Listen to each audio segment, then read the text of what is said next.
안녕하십니까. 신의균의 국방TV 시큐리티 뉴스입니다. 자, 오늘도 아주 중요한 이 안보 소식 전해드리겠는데요. 미국에서 아주 주류 언론이 뉴욕타임즈 그리고 CBS가 대선 후보에 대한, 즉 바이든과 트럼프에 대한 여론조사를 실시했습니다. 압승을 했는데요. 누가? 트럼프가. 지금 우크라이나가 큰일 났습니다. 젤렌스키 대통령이 거의 울상이 돼서 울먹일 정도입니다. 어떤 내용인지 보도록 하겠고, 자, 이런 가운데 이 토니 블링컨 미 국무장관이 이라크에 오면 죽이겠다라고 협박했던 조직이 있죠. 정말로 블링컨 장관이 여기에 대해서 위기를 느꼈는지 페이크를 쳐서 더 빠른 시간에 갔어요.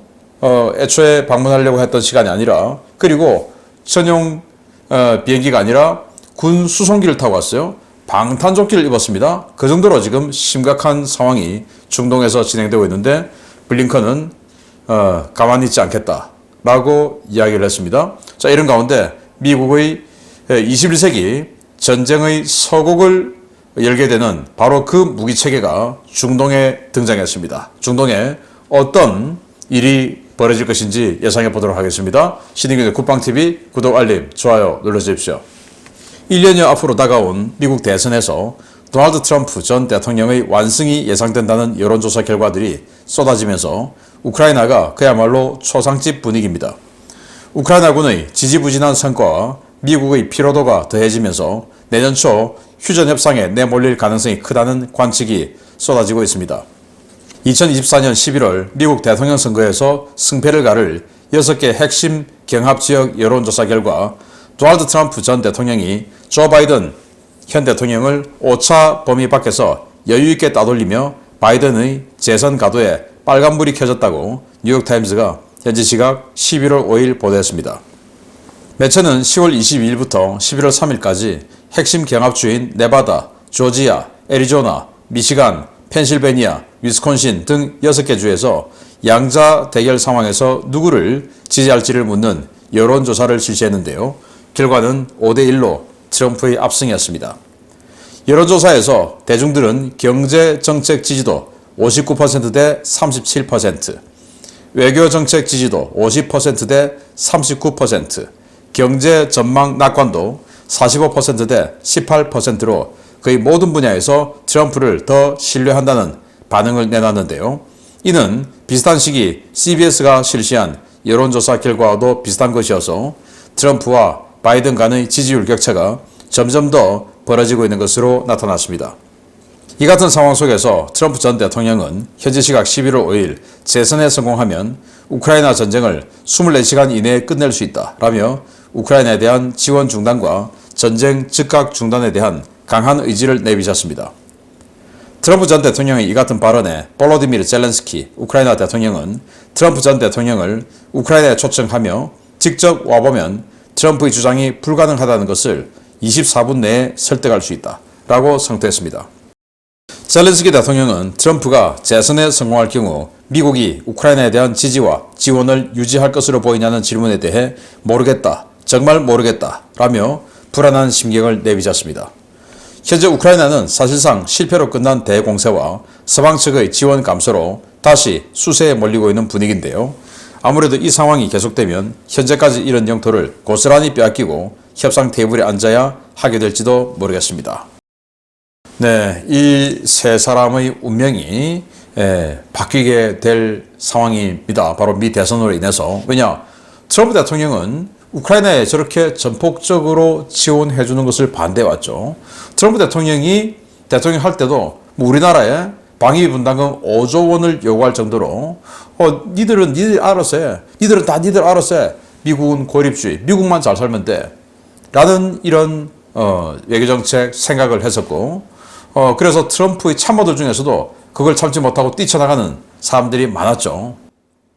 반면에 바이든은 미국이 이렇게 잘 살 수 있는 건 동맹이 있기 때문이야 라고 주장하는 거죠. 그래서 동맹들과의 이런 이 여러 가지 관계 속에서 미국의 리더십이 생기는 거고, 그 리더십을 바탕으로 미국이 잘 사는 거야 라면서 이 바이든이 집권했을 때 뭐라고 했습니까?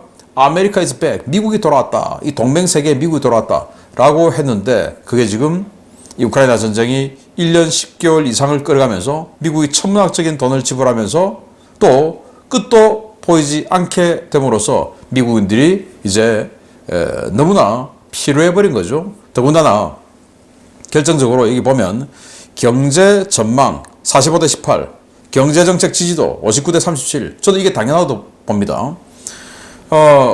뭐 많은 사람들이 트럼프 대통령을 싫어했던 많은 사람들이 파리 기후 협약을 탈퇴했어. 좀 이상한 사람 아니야. 당시 우리 대한민국 정부, 문재인 정부에서도 파리 기후 협약에 어마어마하게 투자를 하고 우리가 앞서가는 선진국보다 우리 더 많이 할게요. 탄소 저감 더 많이 할게요. 라고 주장했을 정도로. 그래서 많은 나라들 우리가 박수 쳤죠. 그때 저 같은 사람들은 아니 왜 저러냐? 왜 우리 발목을 스스로 잡냐라는 건데 그게 뭐냐 하면 지금 뭐 그래서 우리가 전기차에다가 정부가 지원금 주고 하이브리드 차에 또 세금 덜 걷고 뭐 이런 지원을 하는 게 다 파리 기후 협약 때문이죠. 그걸 지금 완성해내야 되니까. 그런데 트럼프는 그걸 탈퇴하고 파리 기후 협약을 탈퇴한 이유는 뭐냐? 셰일가스 채굴 하려고. 셰일가스를 채굴할 때 이제 탄소 배출이 많이 된다는 거예요. 그래서 미국이 자기들의 탄소 배출을 완성하려면 셰일가스를 채굴하면 안 되는 거예요.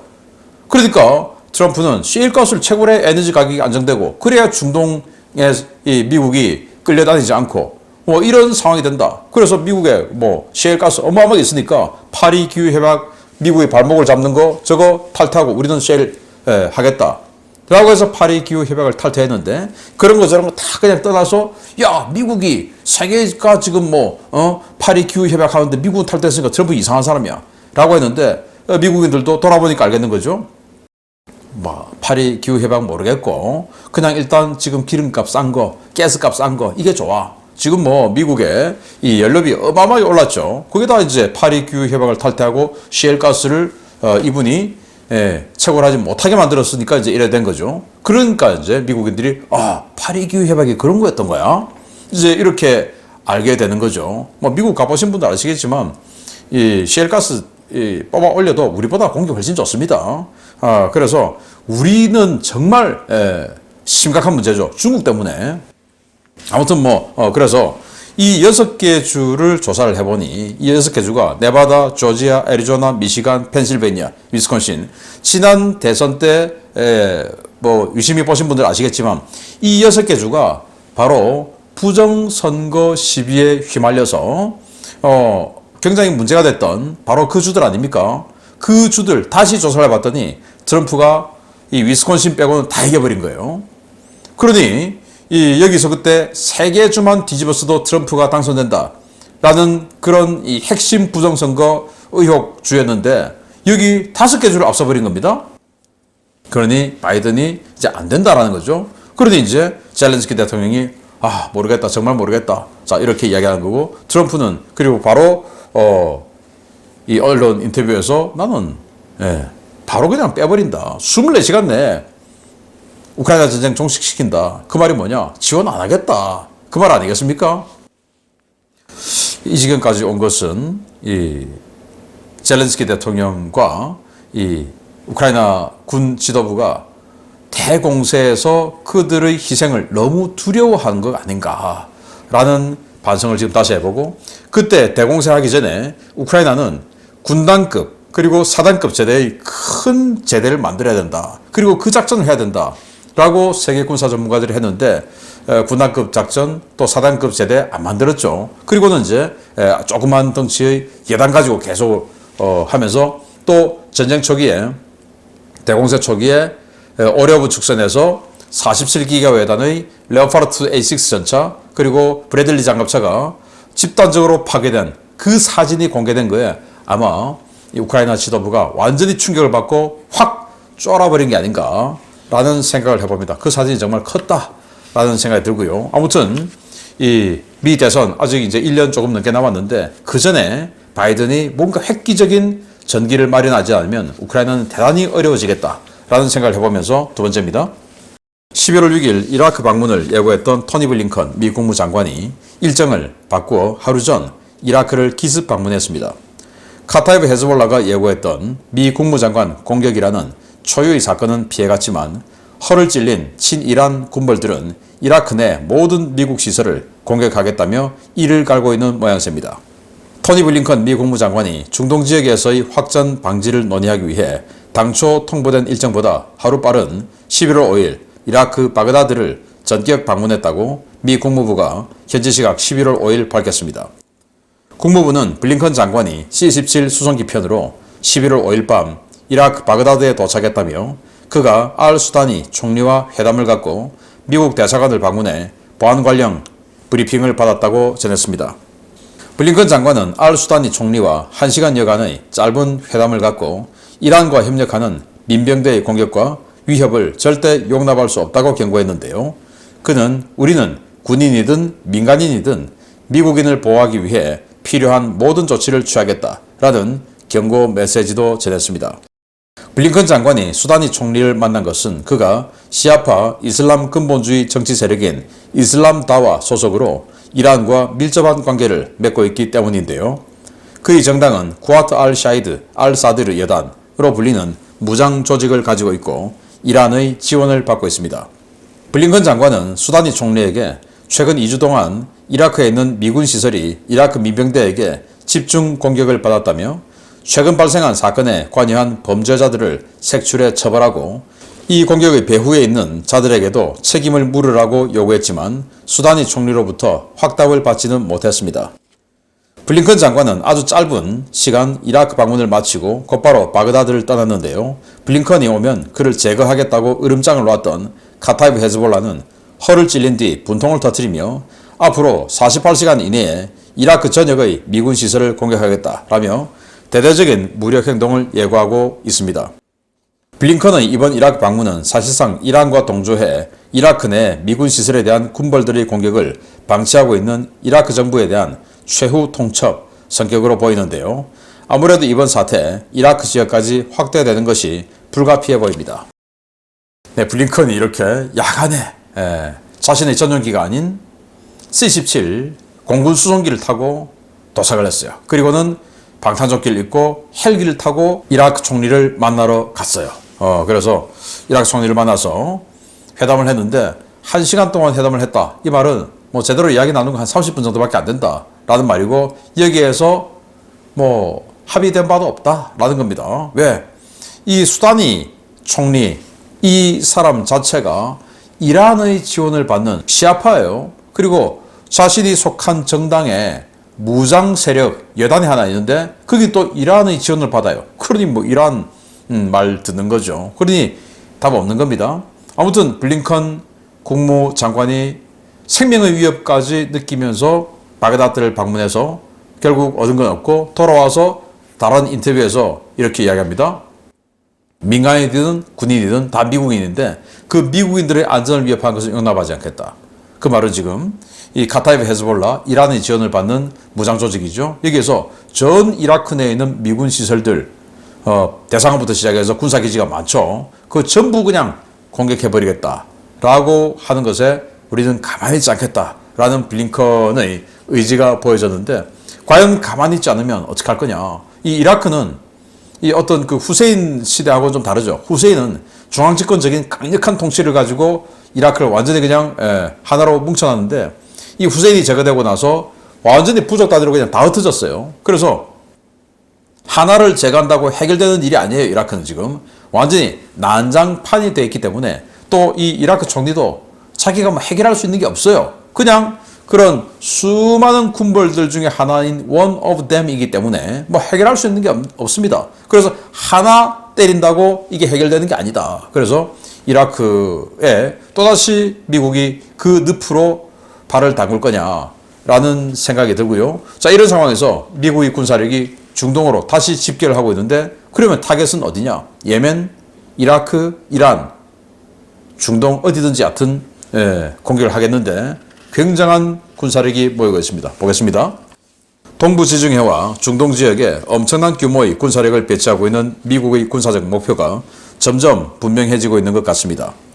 1차 목표는 예멘의 후티, 2차 목표는 이라크 또는 이란이 될 것으로 보이는데 드와이트 D 아이젠하워 전단에 이어 또 하나의 메가톤급 펀치가 중동에 전개돼 작전 투입 준비를 마쳤다는 소식입니다.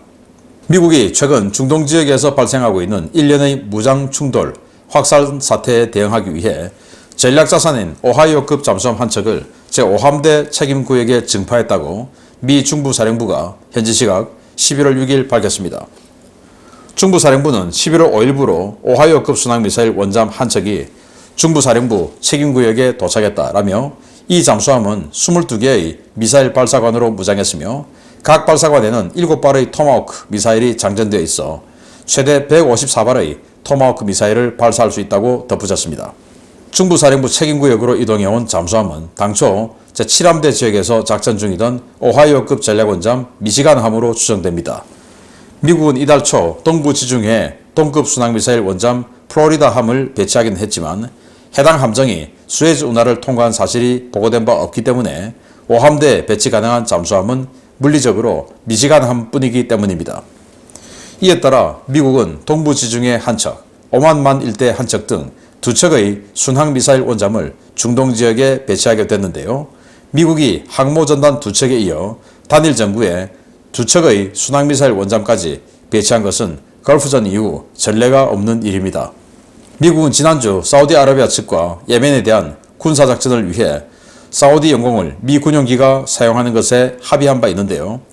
이르면 이번 주 예멘 후티에 대한 미군의 대대적인 타격작전이 실시될 것으로 예상됩니다. 미국은 바이든 대통령과 블링컨 장관의 경고대로 확전을 막기 위해 모든 조치를 취할 것이라는 입장인데요. 확전을 막기 위한 사실상의 유일한 방법은 모든 사태 악화의 배후에 있는 이란 지도부 제거뿐이어서 중동 지역에 배치된 대규모 군사력의 칼끝이 테헤란으로 향할 수도 있을 가능성도 배제하기 어려워 보입니다. 네, 지금 동부 지중해에 플로리다함 순항미사일 원잠이 한 척 있는데 수에즈 운하를 통과했다는 기록이 없어요. 수에즈 운하는 반드시 수상으로 부상해서 항해를 해야 되기 때문에 여기 통과하면 다 자료 나옵니다. 그런데 통과한 기록이 없는 상황에서 이 호르무즈의 입구에 순항미사일 원잠이 등장했다. 이 말은 뭐냐? 바로 태평양 항공대 7함대에 있던 이 잠수함이 간 거다라는 거죠. 이 순항미사일 원잠은 뭐냐면은 원래는 이 전략핵 잠수함이었죠. 트라이던트 2 SLBM을 22발 장착하는 그런 잠수함인데 냉전이 끝나고 나서 미국이 자신감 가졌죠. 야, 이 핵미사일 쓸 데가 별로 없잖아. 그러면 실제 걸프전 이런 거 해보니 순항미사일 그냥 전쟁 초기에 어마어마하게 때려붓고 그리고 들어가는 게 유리해. 그러면 순항미사일 전문적으로 사격하는 잠수함이 있어야 되겠다. 그러면 이제 전략핵 잠수함 이거 개조해서 이걸 순항미사일로 만들자 해서 이제 4척을 만들었죠. 그래서 트라이던트 2 핵미사일이 들어가던 이 공간 하나를 비우고 여기에 토마호크 미사일 7발을 집어넣은 거예요.